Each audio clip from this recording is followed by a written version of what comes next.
आपने जारी की 26 प्रत्याशियों की सूची। आम आदमी पार्टी की चौथी सूची में 26 प्रत्याशियों की घोषणा की गई है। आपको बता दें, 4 सूचियों में 86 नामों की अब तक घोषणा हो चुकी है। प्रदेश प्रभारी विनय मिश्रा और प्रदेश अध्यक्ष नवीन पालीवाल ने तमाम प्रत्याशियों को शुभकामनाएं दी हैं। तो कुल मिलाकर 86 नाम अब तक सामने आ चुके हैं राजस्थान के रण में। और अब आपने 26 प्रत्याशियों की सूची जारी कर दी है। आम आदमी पार्टी की ये चौथी सूची है जिसमें 26 प्रत्याशियों के नामों की घोषणा की गई है। और प्रदेश प्रभारी विनय मिश्रा और प्रदेश अध्यक्ष नवीन पालीवाल ने तमाम प्रत्याशियों को शुभकामनाएं दी हैं। तो इस समय की बड़ी खबर, आपने जारी की 26 प्रत्याशियों की सूची। आम आदमी पार्टी की ये चौथी सूची है जिसमें 26 प्रत्याशियों का नाम शामिल है। और इस खबर पर अधिक जानकारी के लिए हमारे साथ जुड़ गए हमारे संवाददाता सुनील यादव। सुनील, चौथी सूची और कुल मिलाकर 86 नाम हो चुके हैं, अभी क्या कुछ तैयारी है आम आदमी पार्टी की?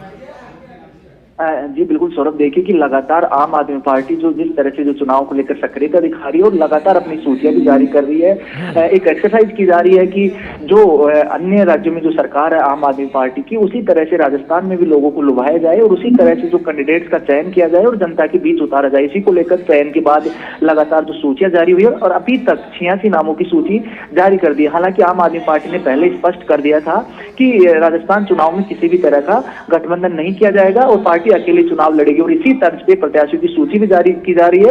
हालांकि जो पिछले दिनों विपक्षी दलों की जो बैठक हुई थी उसमें इंडिया गठबंधन का जो आम आदमी पार्टी यानी आरएलपी जो माफ कीजिएगा आम आदमी पार्टी के सुप्रीमो अरविंद केजरीवाल ने भी साथ दिया था इंडिया गठबंधन का, लेकिन राजस्थान में ऐसा नहीं किया गया। अब लगातार उसी एक्सरसाइज में है आम आदमी पार्टी की जो योजनाएं हैं जो अन्य राज्यों में पार्टी की, उनके दम पर यहाँ लोगों के बीच में जगह बनाई जाए और ज्यादा से ज्यादा कोशिश रहेगी कि सीट निकालने की। अभी हालांकि सरकार में कितनी भागीदारी होगी इस पर ज्यादा ध्यान नहीं है पार्टी का। अभी यहाँ खाता खोलना भी एक चुनौती है और उसी चुनौती को यहाँ पर तैयार कर रही है आम आदमी पार्टी। और उसी बेस पे जो कैंडिडेट है जो सामान्य कार्यकर्ता है जो जनता के बीच में था, ऐसे प्रत्याशियों का चयन कर जनता के बीच में लाया जा रहा है। देखना होगा कि किस तरह से जो आम आदमी पार्टी आगे रणनीति बनाती है और किस तरह से जो लोगों का विश्वास जीत पाती है। लेकिन अभी लगातार सूचियां जारी हो रही है और एक जन समर्थन को हासिल करने की यहाँ पर कोशिश की जा रही है। जी सौरभ, कुल मिलाकर सुनील, कितने नामों की घोषणा होगी, इसको लेकर क्या कुछ जानकारी मिल रही है? क्योंकि अभी 86 नाम हुए हैं, नामांकन पत्र भरने की आखिरी तिथि भी नजदीकी है।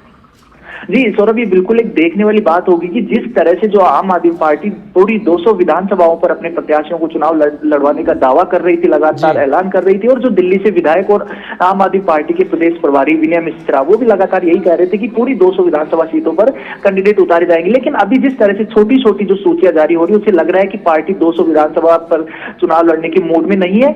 ऐसी जगह जहां पर पार्टी को थोड़ा विश्वास है, भरोसा है कि यहाँ पर वोट जीत सकते हैं, क्योंकि विधायक बनना यहाँ पर जो आम आदमी पार्टी कोशिश नहीं है, शायद वोट शेयर भी ज्यादा से ज्यादा बटोरना यहाँ पर जो इनकी कोशिश हो सकती है। तो ऐसे में जिन सीटों पर इनको लग रहा है कि यहाँ पर मजबूत स्थिति में है और कार्यकर्ता जमीन पर काम कर रहे हैं, उन सीटों पर शायद चुनाव लड़वाया जाएगा। क्योंकि 2 दिन नामांकन के बचे, ऐसे में तमाम 200 सीटों पर चुनाव लड़वाना और प्रत्याशियों का एक साथ जो सूचियां जारी करना ये काफी मुश्किल लग रहा है। तो कहा जा सकता है कि जो पूरी 200 पर ना करके कुछ कम सीटों पर यहाँ पर आम आदमी पार्टी अपने प्रत्याशियों को उतारेगी।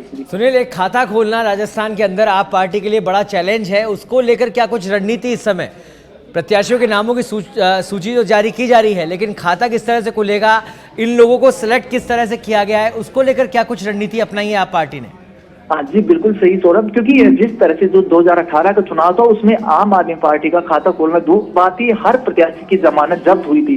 ऐसे में इस बार जो खाता खोलना एक बड़ा चुनौतीपूर्ण काम है, क्योंकि आम आदमी पार्टी एक जो दिल्ली से उठी हुई पार्टी है, उसके बाद जिस तरह से पंजाब में सरकार बनाई और गुजरात चुनाव में भी अच्छा प्रदर्शन की थी, उसी आत्मविश्वास के साथ इस बार एक कॉन्फिडेंस आया और उस कॉन्फिडेंस लेवल को जनता के बीच में लेकर गई आम पार्टी। और जो दिल्ली और पंजाब सरकार की जो योजनाएं उसको एक मॉडल बताकर जनता के बीच में जा रही है। और जो चुनाव में जीतने के बाद सरकार क्या योजनाएं लाएगी इनकी गारंटी पहले से ही तैयार कर दी और उन गारंटियों को लेकर जनता के बीच में जा रही है, जिसमें खास जो गारंटियां हैं शिक्षा, स्वास्थ्य और रोजगार को लेकर जो स्कीम्स हैं उनकी यहाँ पर जो प्रचार प्रसार लोगों के बीच में किया गया है। तो ऐसे में कहा जा सकता है कि जो मुद्दे हैं, जो सामान्य मुद्दे हैं, जो बेसिक मुद्दे हैं, उनको लेकर जनता के बीच में दिल्ली और पंजाब में जिस मुद्दों के साथ मैदान में उतरी थी आम आदमी पार्टी, वही सब कुछ स्ट्रेटेजी राजस्थान में भी अपनाई जाएगी। बहुत बहुत धन्यवाद सुनील इस तमाम जानकारी के लिए।